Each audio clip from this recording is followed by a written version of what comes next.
It's day 90 of the Gulf disaster. Here to speak with us this morning is senior energy analyst Philip Weiss of Argus Research Corporation. Good morning, Phil. And I want to start with David Cameron because he's obviously at the White House today. How important is this meeting and this conversation between two world leaders about the fate of this company?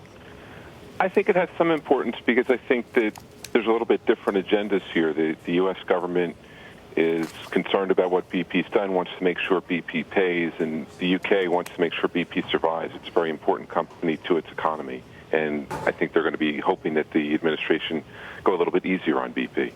Obviously, we're going into a very important week for BP, earnings on the 27th. What do they have to do to demonstrate to investors that they're on the right track before next Tuesday?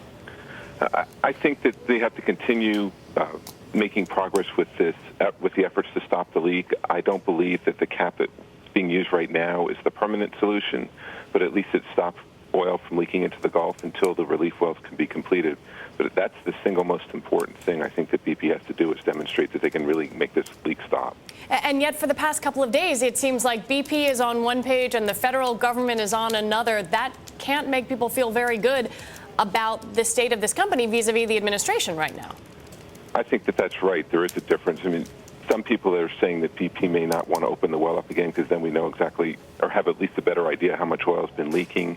BP's biggest interest right now is just they want it to stop and put it behind them.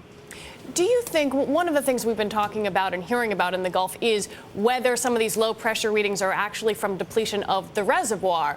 There is also some speculation that this reservoir is very large. BP might want to drill here again. Do you think this is a target where they would want to come back a year from now if they can drill again and drill in this reservoir? It's possible. It really depends on how much oil is ultimately in this well. That's something that we've never been told because the explosion of the Deepwater Horizon happened before we had an idea what the resource was. I know BP said that they would not use this well, but they didn't say that they wouldn't come back to the resource. So I think if there's enough oil there, and if they could get the necessary permits, I think that's going to be a big part. They could have interest in coming back. Well, when we look at these hearings that are going on in New Orleans, these are Coast Guard investigative hearings. They're not politicians grandstanding, but we're starting to see investigations into some of the people on the rig. How high up do you think these investigations are going to go?